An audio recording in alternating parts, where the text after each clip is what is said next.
మన ప్రభువును రక్షకుడైన యేసుక్రీస్తు పరిశుద్ధమైన నామమున ఈ దినపు శుభములు మీకు కలుగునుగాక.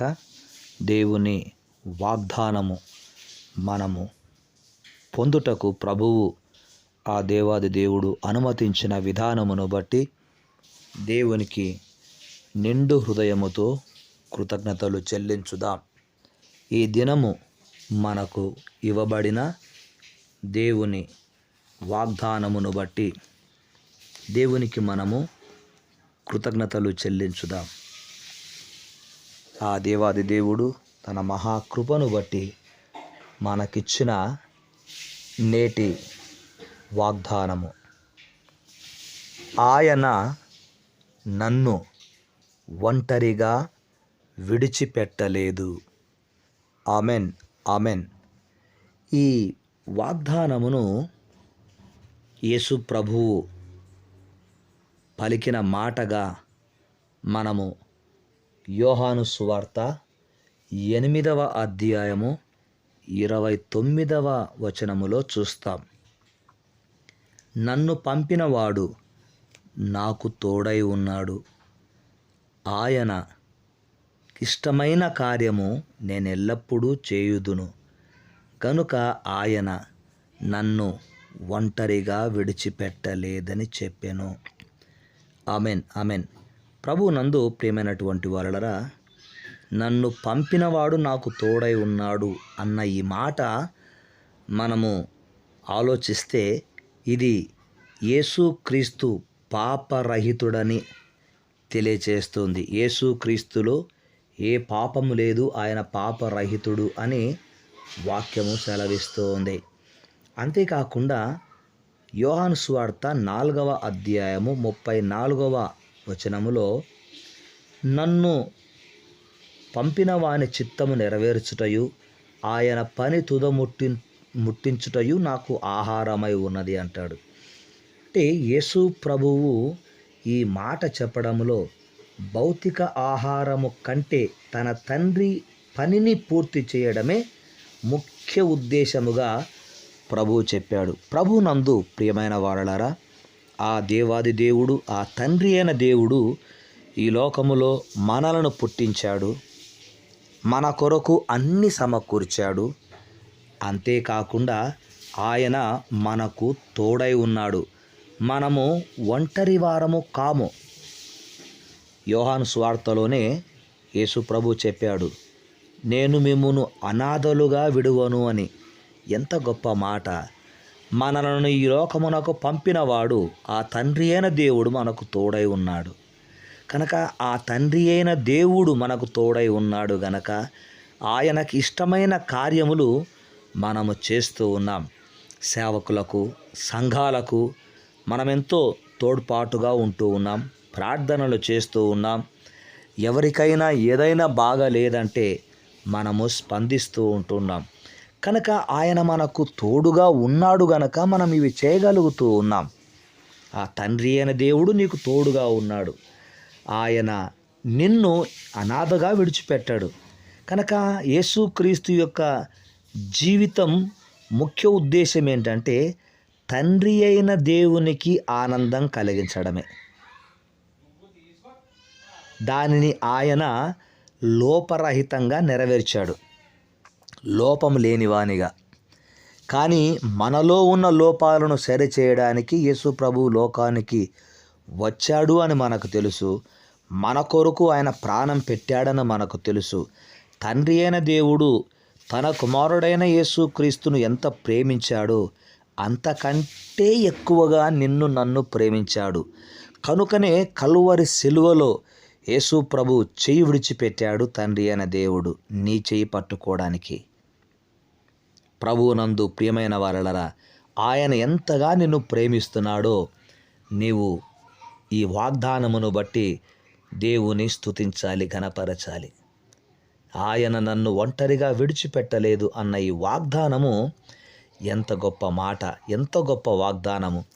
నిజముగా ఈ లోకములో మన వెంట ఉండేవారు, మన అనుకునేవారు ఈ లోకములో ఉంటారు మనతో, కానీ ఒకనాడు మనలను విడిచిపెట్టి వెళ్ళిపోతారు.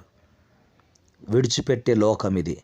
కానీ చెయ్యి విడువని దేవుడు నిన్ను విడువను ఎడబాయను, నిబ్బరము కలిగి ధైర్యముగా ఉండుము అని దేవాది దేవుడు వాగ్దానం చేశాడు.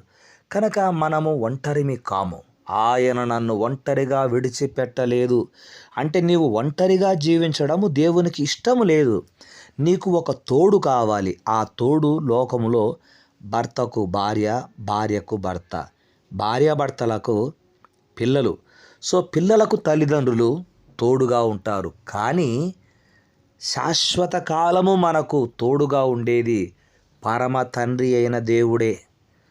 కనుక సదాకాలము నేను మీతో కూడా ఉంటాను అని వాగ్దానం చేశాడు. క్రీస్తునందు ప్రియ ఆత్మీయ కుమారుడా, కుమార్తె, ఆయన నిన్ను ఒంటరిగా విడిచిపెట్టలేదు అన్న విషయాన్ని గమనించాలి.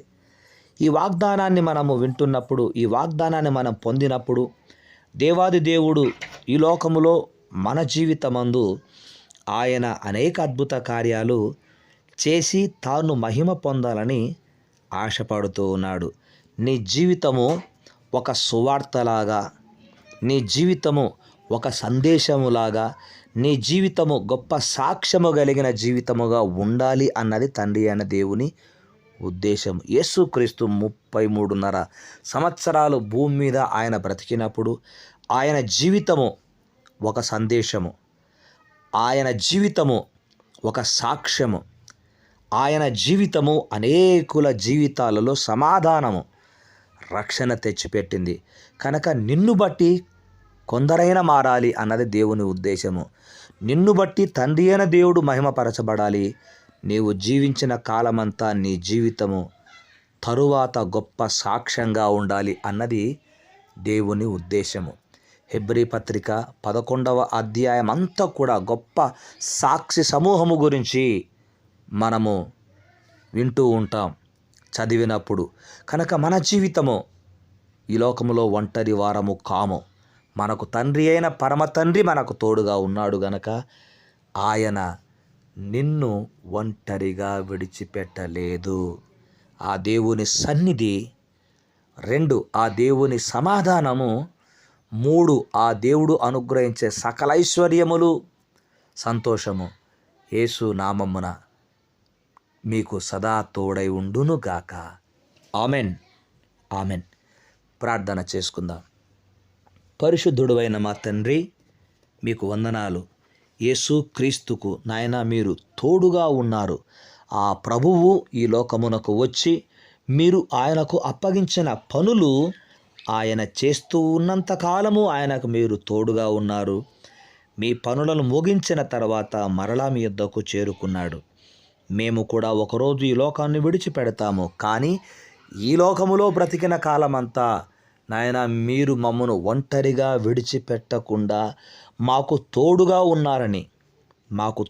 ఉన్నారని ఈరోజు వాగ్దానం చేశారు. దేవా, ఈ గొప్ప వాగ్దానమును బట్టి మీకు స్తుతులు చెల్లిస్తూ ఉంటున్నాం.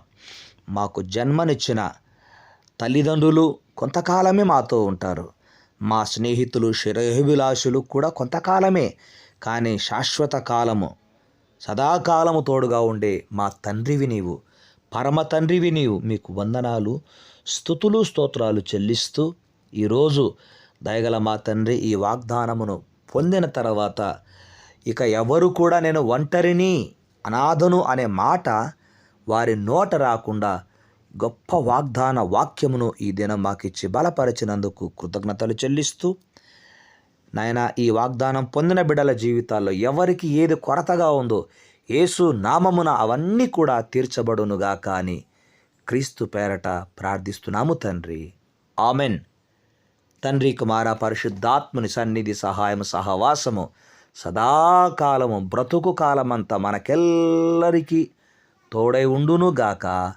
Amen, amen. May God bless you. Yesayya కృప మనకెల్లరికీ మన బ్రతుకు కాలమంతా మన బిడ్డలకును తోడై ఉండునుగాక.